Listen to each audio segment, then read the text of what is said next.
नमस्कार दोस्तों, केमिस्ट्री के यूट्यूब चैनल में आपका स्वागत है। मैं आपको केमिस्ट्री का एक बहुत ही अच्छा शानदार चैप्टर कोऑर्डिनेशन कंपाउंड वाले चैप्टर में से उसमें जो स्टार्ट जहाँ से शुरू होता है बैलेंस बॉन्ड थ्योरी, जो कि कोऑर्डिनेशन केमिस्ट्री में जो ट्रांजिशन मेटल कॉम्प्लेक्स जिसमें हम पढ़ते हैं उसमें सबसे इम्पॉर्टेंट और सबसे पहला जो थ्योरी आता है केमिस्ट्री सिलेबस में वो होता है बैलेंस बॉन्ड थ्योरी, जिसके बारे में मैं पूरा आपको आगे डिटेल से बताने वाला हूँ। तो आप वीडियो को लास्ट तक ज़रूर देखें। अगर अच्छा लगे तो वीडियो को लाइक करना ना भूलें। चलिए तो आगे बढ़ते हैं।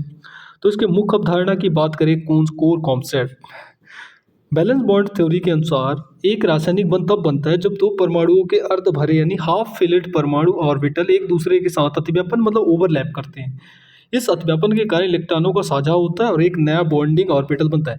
मतलब यहाँ पे कहने का मतलब है कि जो जब दो परमाणुओं के अर्ध भरे मतलब जो जब यहाँ पे बात हो रहा है कि दो परमाणु पार्टिसिपेट करेंगे और उनमें से उसके जो अर्धभरे कक्षक होते हैं, जैसे यस पी डी एफ होते हैं ना, उनमें जैसे यस पे एक कक्षक होता है, पी पे 3 कक्षक होते हैं और डी पे 5 कक्षक होते हैं। उनमें से जो अर्धभरे जो हाफ फिलेड होते हैं ना वो पार्टिसिपेट करते हैं और जो आपस में जैसे डी डी कक्षक आपस में जब ओवरलैप करके एक नया कक्षक बनाते हैं, वो वाली अवधारणा इसमें बताया गया है। तो हम इसके आगे बढ़ते हैं। ओके, ओवरलैप करके वो नया बॉन्ड बनाते हैं। इसके कहने का मतलब केवल इतना यही है। आगे बढ़ा, इसकी मुख्य शर्तों की बात करें, पोस्टुलेट की बात करें तो ऑर्बिटल का ओवरलैप बंद बनाने के लिए दो परमाणु के ऑर्बिटल का एक दूसरे के करीब आकर ओवरलैप करना बहुत ज़रूरी होता है। मतलब कहने का मतलब है कि बंद बनाने वाले जो दो परमाणु होते हैं वो ओवरलैप करते हैं। ओवरलैप करने के लिए दोनों को मतलब पास पास आना पड़ेगा, करीब आना पड़ेगा और ओवरलैप करना पड़ेगा। ओवरलैप में भी ओवरलैप करने का भी कुछ टाइप होता है जिससे जिसे हम आगे बताऊंगा। अयुग्मित इलेक्ट्रॉन, अनपेयर्ड इलेक्ट्रॉन की बात करें तो ओवरलैप करने पर ऑर्बिटल में अयुग्मित इलेक्ट्रॉन होने चाहिए। स्वाभाविक है, खाली ऑर्बिटल में तो जो बैलेंस बॉन्ड थ्योरी होता है उसमें खाली ऑर्बिटल तो पार्टिसिपेट ही नहीं करता। उसके लिए पहले अनपेयर्ड इलेक्ट्रॉन होना चाहिए, मतलब एक कक्षक में कुछ इलेक्ट्रॉन होने चाहिए, एक या दो इलेक्ट्रॉन। जैसे यस कक्षक अगर पार्टिसिपेट कर रहा है तो उसमें फुल फिलेट कितना 2 इलेक्ट्रॉन हो सकते हैं, लेकिन उस पर 1 इलेक्ट्रॉन होना चाहिए तभी वो पार्टिसिपेट करेगा। विपरीत चक्रण की बात करें, अपोजिट स्पिन, साझा किए गए दोनों इलेक्ट्रॉनों के चक्रण एक दूसरे को विपरीत होना चाहिए। स्वाभाविक है, जब हम इलेक्ट्रॉन को फुलफिल करते हैं कक्षकों पे तो दोनों की दिशाएं जो होते हैं ना एक दूसरे के अपोजिट रखते हैं, विपरीत रखते हैं। तो इसलिए जो पार्टिसिपेट करने वाले कक्षक होते हैं उन दोनों की जो दिशा मतलब डायरेक्शन होगा वो अलग होगा। एक तो एक ऊपर की तरफ एरो होना चाहिए और एक नीचे की तरफ एरो, कुछ ऐसा समझेंगे। ओके, वो बंद की मजबूती की बात करें तो ओवरलैप जितना अधिक होगा बनने वाले बंद उतना ही मजबूत होंगे। बैलेंस बॉन्ड थ्योरी का मेन कॉन्सेप्ट ही यही है कि यहाँ पे कहने का मतलब कि ओवरलैप के ऊपर डिपेंड करता है कि बंद कितना मजबूत होगा और कितना कमज़ोर होगा। यहाँ पे कॉन्सेप्ट आता है सिग्मा और पाई बॉन्ड का, कि क्यों सिग्मा बनता है और क्यों पाई बॉन्ड बनता है। ऊर्जा की कमी की बात करें तो जब दो परमाणु एक दूसरे के करीब आते हैं तो उनके बीच आकर्षण बल कार्य करता है, जिससे सिस्टम की संभावित ऊर्जा कम हो जाती है और स्थिरता बढ़ जाती है। ओके, तो स्वाभाविक है, जब दो परमाणु आपस में एक दूसरे के करीब आते हैं तो उनके बीच जब वो ओवरलैप करते हैं तो एक दूसरे को आकर्षण करते हैं, क्योंकि दोनों का डायरेक्शन अलग होता है। जब डायरेक्शन अलग हो तो ओवरलैप अच्छे से करते हैं। ओके, तो उसमें जो ऊर्जा होती है संभावित रूप से कम हो जाती है और जो वो एकदम से बहुत ही अंदर तक ओवरलैप कर जाते हैं और उनकी एकदम से स्थायी स्टेबिलिटी वाला कॉम्प्लेक्स बना लेते हैं। ओके, अब यहाँ पे जो ओवरलैप करता है और उसके बाद जो बॉन्ड बनता है, टाइप ऑफ बॉन्ड की बात करें तो बीबीटी के आधार पर मतलब बैलेंस बॉन्ड थ्योरी के आधार पर सहसंयोजक बंध दो प्रकार के होते हैं। एक होता है सिग्मा बॉन्ड। सिग्मा बंध की बात करें तो ये तब बनता है जब ऑर्बिटल का अतिव्यापन उसकी एक्सिस पर होता है। एक्सिस का मतलब होता है, एक्सिस मतलब जो उसका जो टॉप मतलब जो एक्सिस का मतलब होता है हैंड टू हैंड ओवरलैप, यह बहुत मजबूत बंध होता है। यहाँ पे आप समझ सकते हो कि सिग्मा बॉन्ड जो होता है, सिग्मा बॉन्ड कैसे बनता है। जैसे ये जो यहाँ पे कार्बन का जो एक अक्ष होता है ना, वो दोनों से एक्सिस दोनों का एक्सिस जब ओवरलैप करते हैं तब सिग्मा बॉन्ड बनता है। ओके, अब पाई बॉन्ड का जो फॉर्मेशन होता है यह तब बनता है जब ऑर्बिटल का अतिव्यापन पास मतलब साइड वाइज, मतलब कहने का मतलब कि कुछ इस प्रकार से होता है। पाई बॉन्ड का जो बनने का रीजन होता है कि जब पी पी कक्षक आपस में साइड वाइज ओवरलैप करते हैं तब वो क्या कौन सा बॉन्ड वहाँ बनता है, पाई बॉन्ड बनता है। तो आप मैं आई होप कि आप लोग को समझ आ गया होगा इतना, और ये बेसिक चीज़ें हैं बस, इसमें कुछ ज़्यादा कुछ है नहीं कि इसमें बताता है। बैलेंस बॉन्ड थ्योरी की कुछ बातें हैं जिनमें यहाँ से मेन कोऑर्डिनेशन कंपाउंड बनने का कॉन्सेप्ट यहाँ से शुरू होता है। तो ये स्टार्टिंग से ही कहता है, यहाँ पे कुछ चीज़ें बताता है, कुछ नई चीज़ें बताता है कि कौन से कक्षक भाग लेंगे और उनमें इलेक्ट्रॉन हाफ फिल्ड होना चाहिए, विपरीत होना चाहिए, ठीक है।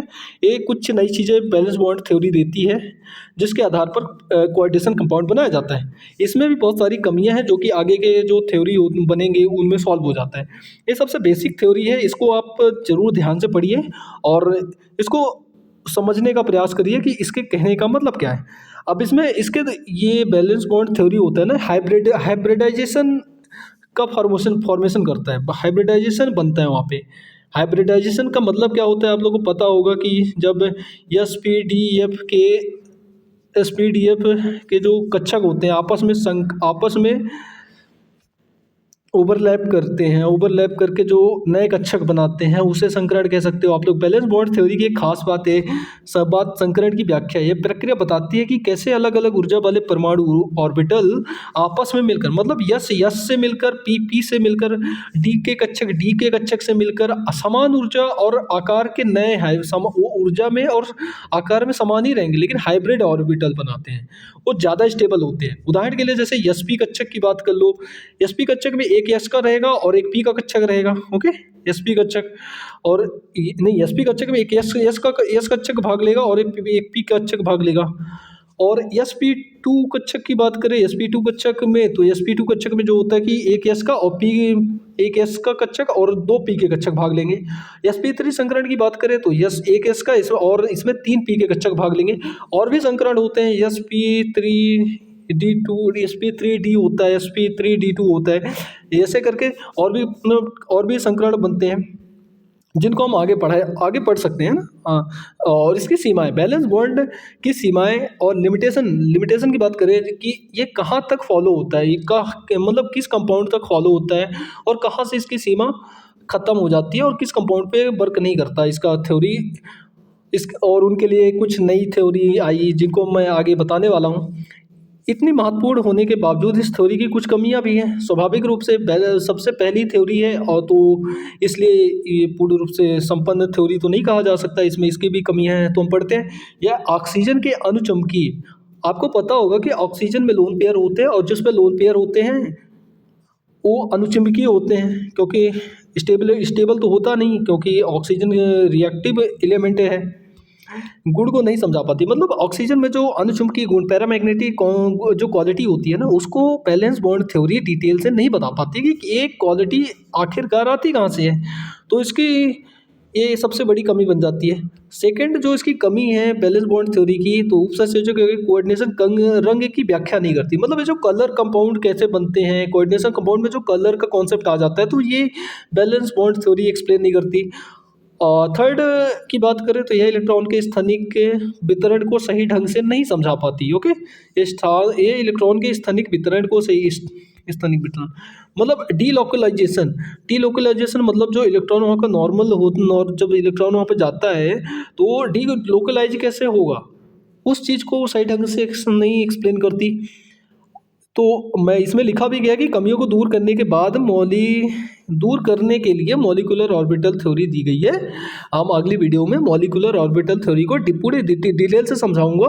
तो आप आई होप आपको वीडियो अच्छी लगी हो, थोड़ा नॉलेजफुल लगी हो, तो आप वीडियो को लाइक करें और चैनल को सब्सक्राइब कर लें, ताकि इसी तरह मैं आपको हिंदी मीडियम में पूरी तरह से डिटेलिंग वीडियो और डिटेल से समझाने का प्रयास करूंगा, और आप अपने हिसाब से उसे समझने का प्रयास करिए और अपने माइंड का यूज करके थोड़ा बहुत रिसर्च करिए। अगर आप केमिस्ट्री अच्छे से पढ़ना चाहते हैं तो प्लीज़ अपना दिमाग लगाना ज़रूर।